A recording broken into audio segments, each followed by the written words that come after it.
क्या कुछ आवाज़ आ रही है आपको? सुनिए, चलो एक बार फिर सुनते हैं। दोस्तों ये गाड़ी की आवाज़ है। जी हाँ, शायद मेरा कुछ फ्रेंड गाड़ी लेके आया होगा नीचे से। राजेश ही होगा शायद, हो सकता है। लेकिन हमें क्या करना है उससे? हमें तो ये करना है दोस्तों कि गाड़ियाँ आज की डेट में बहुत ज़्यादा बढ़ गई हैं मार्केट के अंदर। क्यों? क्योंकि लोगों की कैपेसिटी कमाने की वो बढ़ती जा रही है। जब कैपेसिटी बढ़ती है तो इंसान सोचता है एक गाड़ी लेके आऊँ, नहीं।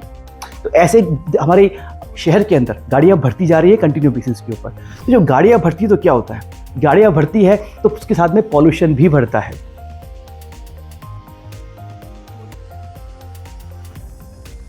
लेकिन दोस्तों घबराने की ज़रूरत इसलिए नहीं है क्योंकि हमारे इंजीनियर्स ने इसका हल निकाल लिया है। कैसे? कि आपको भी पता होगा, ईवी की व्हीकल्स मार्केट में, ईवी की व्हीकल्स लॉन्च हो चुकी हैं जो कि पॉल्यूशन को कंट्रोल में करेंगी और आगे इसका ट्रेंड धीरे धीरे बढ़ने वाला है और मार्केट में इसकी डिमांड भी आपको बहुत जल्दी बढ़ती हुई मिलेगी। आप लोगों ने अपने घर के आसपास में बहुत सारी ग्रीन नंबर प्लेट्स देखी होंगी, ग्रीन कलर की नंबर प्लेट्स दोस्तों, या फिर ये मेट्रो सिटीज़ में भी आपको बहुत ज़्यादा देखने को मिल जाएंगी। क्योंकि क्या है, ये सिंबल होता है इलेक्ट्रिक व्हीकल का। ग्रीन नंबर प्लेट मतलब इलेक्ट्रिक व्हीकल। शर्ट भी मैंने आज ग्रीन ही पहनी है इसलिए। दोस्तों देख लीजिए, यही होता है क्योंकि हमारी इंडियन कंपनीज ने भी अब ईवी को वेलकम कर लिया है अपने देश के अंदर और इसलिए हमारी ऑटोमोबाइल कंपनीज आज की डेट में ईवी व्हीकल्स बना रही हैं। तो जब बात कर रहे हैं आपसे ईवी व्हीकल्स की तो आप समझ ही गए होंगे, हम आए हैं आज ऑटोमोबाइल की दो कंपनियों का कंपैरिजन लेके आपके पास में। एक है टाटा मोटर्स और दूसरी है महिंद्रा एंड महिंद्रा।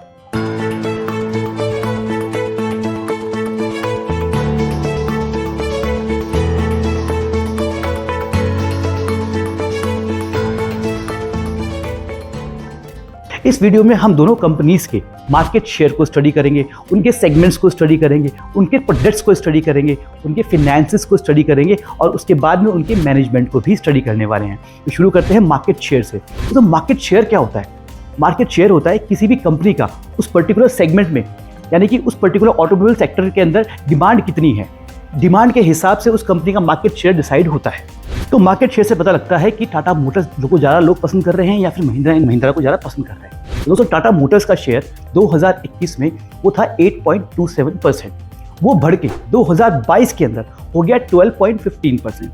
वहीं अगर हम महिंद्रा एंड महिंद्रा की बात करें तो 2021 में महिंद्रा एंड महिंद्रा का मार्केट शेयर था 5.8%, जो कि बढ़ के हो गया 7.4%। तो क्लियरली दोस्तों टाटा मोटर्स विनर है यहाँ पे।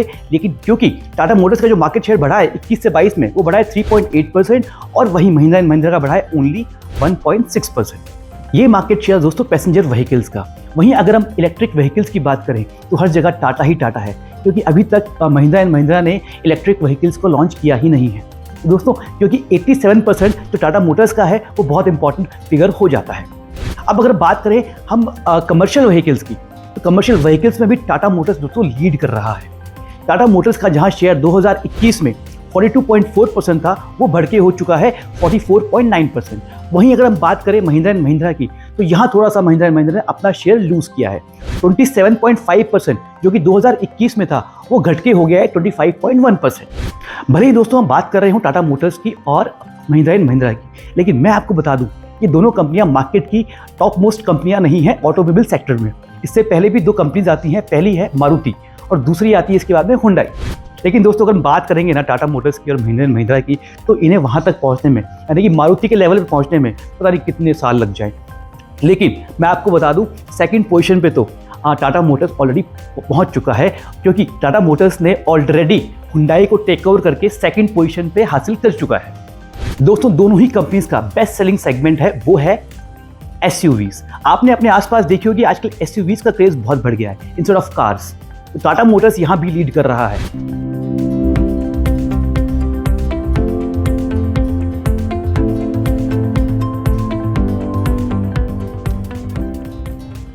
दोस्तों टाटा मोटर्स का शेयर जो है एसयूवी सेगमेंट के अंदर वो है 18%, वहीं महिंद्रा एंड महिंद्रा का है 14%।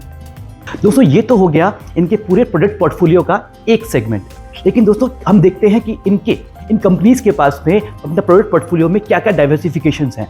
इसमें अगर बात करूँ मैं महिंद्रा एंड महिंद्रा की, तो इनका प्रोडक्ट पोर्टफोलियो बहुत डाइवर्सिफाइड है, क्योंकि महिंद्रा एंड महिंद्रा बहुत सारे प्रोडक्ट्स बनाती है, जैसे कि two wheelers, three wheelers, commercial vehicles, passenger vehicles, उसके साथ साथ ट्रैक्टर्स बनाती है, मूवर्स बनाती है, ये सारी चीज़ें महिंद्रा एंड महिंद्रा बनाती है। तो इनका प्रोडक्ट डाइवर्सिफिकेशन बहुत ज़्यादा तगड़ा है। लेकिन टाटा मोटर्स भी अपने सेगमेंट में कम नहीं है दोस्तों। टाटा मोटर्स लेकिन जिस चीज़ को लेके आ रही है वो किसी के पास अभी तक नहीं है, वो है इलेक्ट्रिक व्हीकल्स का सेगमेंट।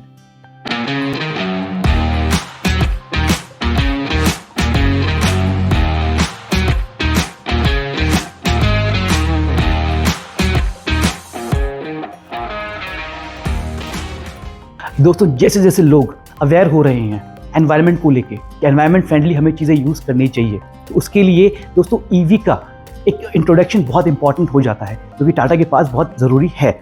उसके साथ साथ दोस्तों एनवायरनमेंट ही नहीं, ये पॉकेट फ्रेंडली भी होती है, क्योंकि आज जैसे आप देख पा रहे होंगे आजकल प्रोडक्ट और डीजल के दाम बहुत बढ़ गए हैं और हम अफोर्ड नहीं कर पाते कहीं जाना। वहीं आपको इलेक्ट्रिक व्हीकल्स में ये फैसिलिटी प्रोवाइड हो जाती है कि आपको ना तो एनवायरनमेंट की टेंशन हुई और ना ही आपकी पॉकेट्स पे जोर पड़ा। दोस्तों ये तो बात हो गई दोनों कंपनीज के प्रोडक्ट्स की। अब बात कर लेते हैं इनके फिनेंशियल्स की, दोनों के फिनेंशियल्स कैसे दिखते हैं। दोस्तों मैं आपको बता दूं, महिंद्रा एंड महिंद्रा की बहुत सारी सब्सिडरी कंपनीज थी जिनमें बहुत सारा लॉसेस था। तो महिंद्रा एंड महिंद्रा ने एक डिसीजन लिया कि मैं इन कंपनीज को बंद कर देती हूँ, उसके बाद में फोकस करती हूँ केवल और केवल अपने प्रोडक्ट के ऊपर, जिससे कि क्या हुआ, कंपनी प्रॉफिट में आ गई। कंपनी का ROE यानी कि रिटर्न ऑन इक्विटी ये बढ़ गया, उससे कंपनी में अच्छे प्रॉस्पेक्ट्स जनरेट होने लगे और कंपनी प्रॉफिटेबल हो गई। वहीं अगर टाटा मोटर्स की हम बात करते हैं तो कंपनी के ऊपर बहुत डेप्थ है, लेकिन दोस्तों उनकी कमेंट्री के अंदर टाटा मोटर्स ने कहा है कि 2024 तक कंपनी अपना सारा डेप्थ रीपे कर देगी। और आप सोचिए, जब ये कंपनी पूरा डेप्थ को रीपे कर देगी तो कंपनी कितनी प्रॉफिटेबल हो जाएगी और हमें आगे इसमें अच्छा पैसा कमाने का मौका मिल सकता है, क्योंकि इसका शेयर का भाव फिर बढ़ जाएगा। ये तो हम बात कर चुके हैं दोनों के सारे प्रोडक्ट सेगमेंट्स की भी और इनके फाइनेंशियल्स की भी, और मोटा मोटा सारी चीज़ हम डिस्कस कर चुके हैं। लेकिन दोस्तों जो इंपॉर्टेंट चीज़ें हम डिस्कस करते हैं अपने वीडियोस में और जो सिखाने की कोशिश करते हैं वो होते हैं कंपनी के फंडामेंटल्स और टेक्निकल्स, क्योंकि उसके बिना कंपनी का कंपैरिजन करना या फिर ये समझना कि कौन सी कंपनी में हमें निवेश करना है ये पूरा नहीं हो पाता। तो चलते हैं सीधे दोस्तों इनके फंडामेंटल्स और टेक्निकल समझने के लिए। फ्रेंड्स हम आ गए हैं टाटा मोटर्स के फंडामेंटल्स के ऊपर। Let's see Tata Motors fundamentally कैसा परफॉर्म कर रहा है। दोस्तों टाटा मोटर्स के फंडामेंटल्स आप देखेंगे तो पीई रेशियो कंपनी का 0 है, बिल्कुल 0। जब ब्लैंक है इसका मतलब कंपनी का पीई रेशियो 0 है, क्योंकि कंपनी कंसिस्टेंट बेसिस के ऊपर लॉसेस पोस्ट कर रही थी बहुत टाइम से। डिविडेंड यील्ड देखें, डिविडेंड भी दोस्तों 0 है, जस्ट बिकॉज प्रॉफिट्स नहीं होंगे तो डिविडेंड भी आपको कहां से कंपनी प्रोवाइड करेगी। अगर हम ROCE और ROE की बात करें तो 1.4% तो हो गई ROCE, और ROE जो कि है माइनस में 22.3%।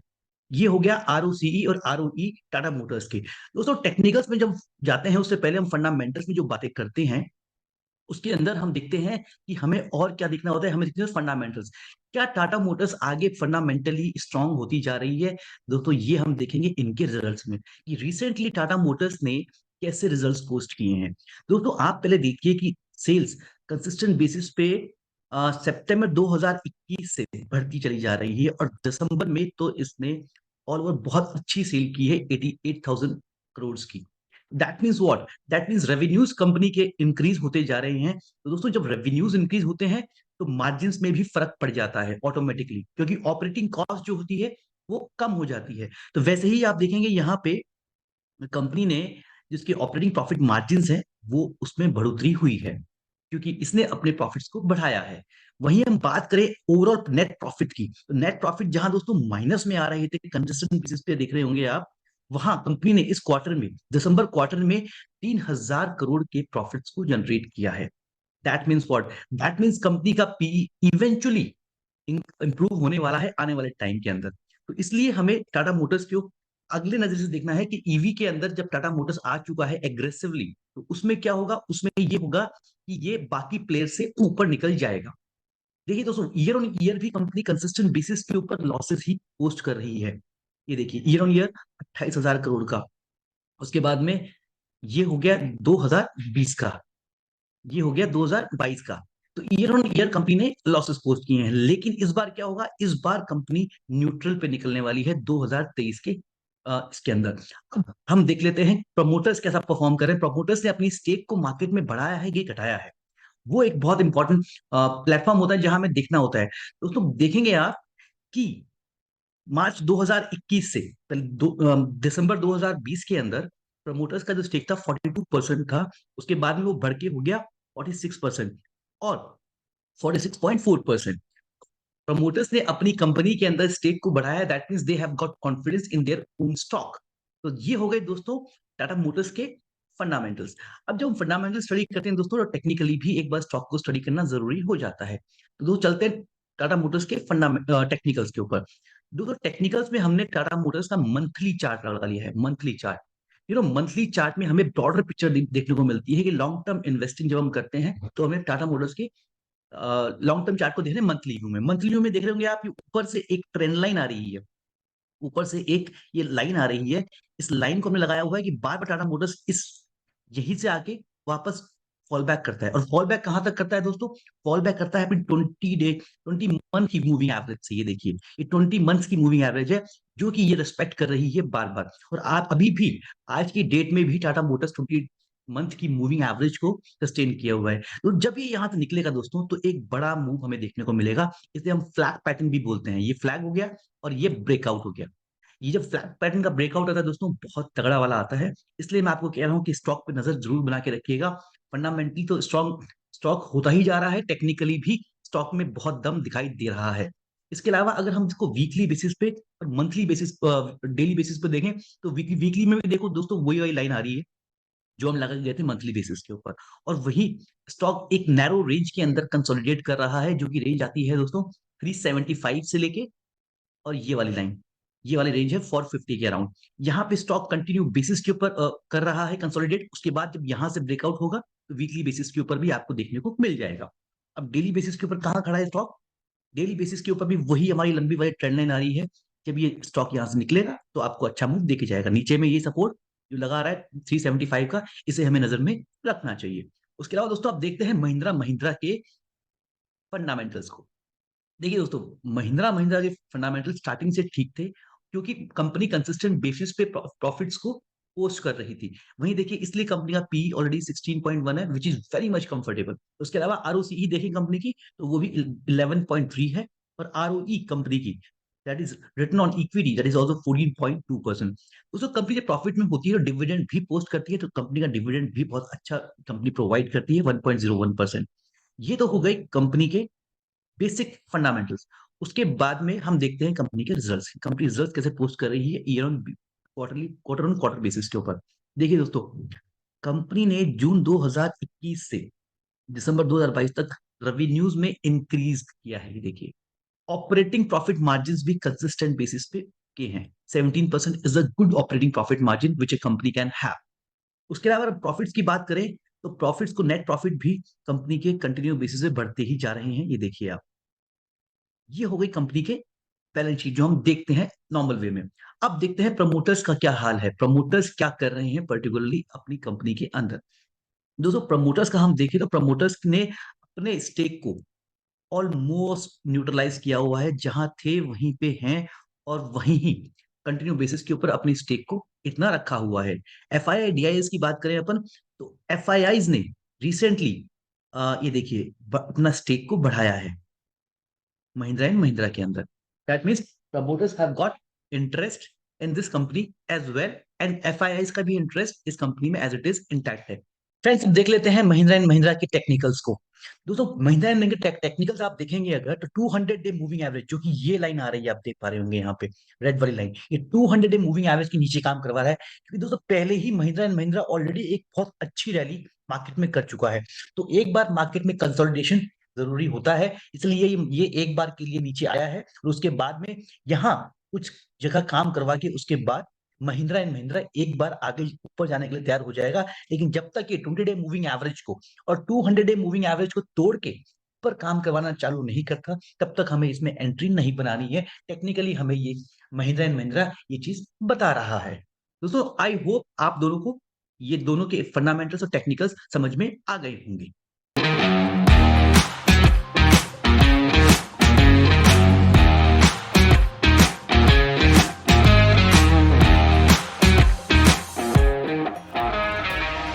दोस्तों दोनों कंपनीज का कंपैरिजन करने के बाद हम ये तो मेकआउट कर ही सकते हैं ना कि कौन सी कंपनी कहाँ खड़ी हुई है और कहाँ हमें निवेश करना चाहिए। अगर आप मेरा पूछेंगे दोस्तों तो मैं दोनों कंपनीज में बराबर निवेशक हूँ।